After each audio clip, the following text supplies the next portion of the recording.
Hello everyone, this is lecture 17. Typically this would be in person, but I'm not feeling well, so I don't want to come give an in-person lecture. I'm going to try and get through this video for you though, so we don't get behind.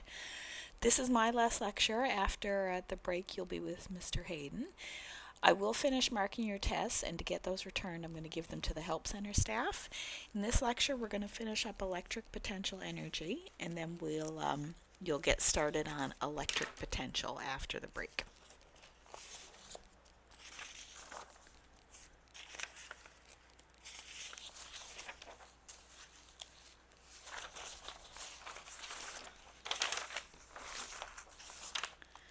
So for our electric potential energy, let's do an example based on the material we were talking about last class. And in our example, we've got a parallel plate capacitor. This plate is positive, this plate is negative. The space between the plates is 1/2 millimeter. Typically we call that D, so 0.5 millimeters. We know the electric field strength. It's 500,000 newtons per coulomb. It points from right to left. So let's write down the field strength.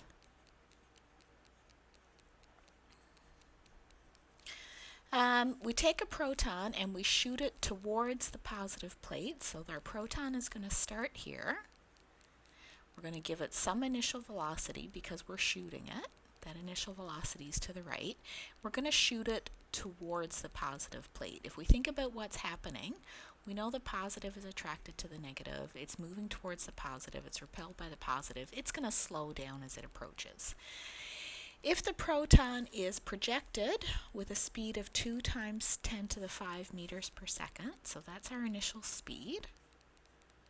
Our initial velocity will be positive because it's to the right. Does it reach the positive plate? Okay, and then a couple of questions once we decide that. So it's going to shoot towards the positive. We want to know if it reaches. So one way we could do that is we know how fast it's going. We know the field, which means we could find the force, which means we could find the acceleration. When it stops, when it comes to a complete stop, hang on, let's just try this a different way.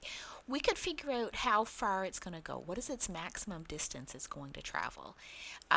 When it's at its maximum distance is when it comes to a complete stop and turns around. So if it comes to a stop about here, it doesn't reach. If it comes to a stop here, it does reach. And if it would come to a stop over here, it also would reach. So let's ask, where does it stop? That'll let us draw our conclusion about whether or not it reaches the positive plate. So we already wrote down our initial velocity. Our final velocity is where it stops. That's where our final velocity is 0. Its initial position is here at the negative plate. Remember, in our coordinate system, that's where s equals 0. So that's our s initial. So si equals 0. And where it stops is what we're trying to figure out. If SF is less than 0.5, it doesn't reach. If it's equal to or greater than 0.5, it does reach. So you could actually solve this problem with kinematics. You know the field, so you could find the force. We do know the mass of a proton, so we could find the acceleration, and we could use our kinematics to find where it stops. Since this is an energy topic, let's use conservation of energy to solve this problem. So we'll say that the final total mechanical energy is equal to the initial total mechanical energy plus any work done by non-conservative forces. There's no friction or anything, so the work done by non-conservative forces here is 0. Total final mechanical energy is the final kinetic plus the final electric potential. That's equal to the initial kinetic plus the initial electric potential. Okay. Final kinetic is 1/2 times m times vf squared. Final potential is q times e times sf. That's our expression for potential energy, charge times field times distance from the negative plate, equals our initial kinetic energy, 1/2 times m times v initial squared, plus our initial electric potential energy, charge times e times initial position. Let's see if we can simplify this equation a bit. Our final velocity is 0 because it comes to a stop. Because remember, our question here is where does it stop? Our initial electric potential energy is Q times E times initial position. That initial position was 0. Okay, so our equation has simplified a little bit here. If we'd like to find SF, now we'll divide both sides by QE. SF is 1/2 mVI squared divided by Q times E. These are all numbers that we know. 1/2 mass of a proton is 1.67 times 10 to the minus 27 kilograms. Oops. VI, that's our initial velocity, that's given. 2.0 times 10 to the 5 meters per second. Don't forget to square your velocity.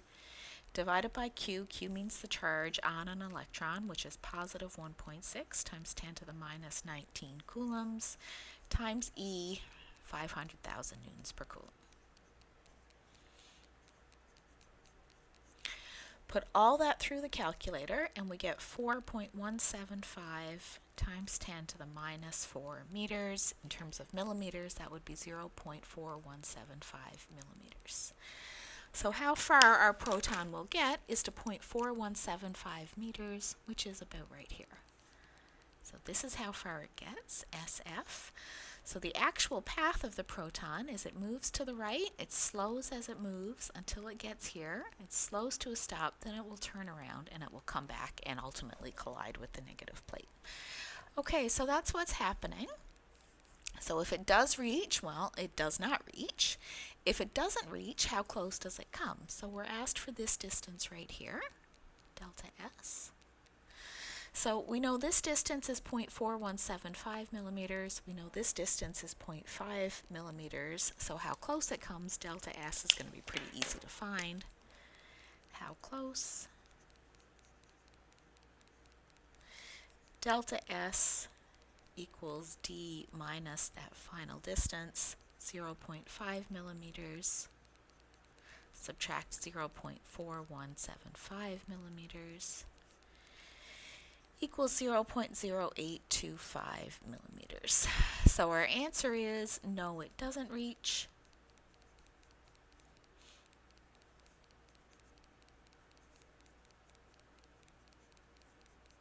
And it comes within 0.0825 millimeters of that positive plate.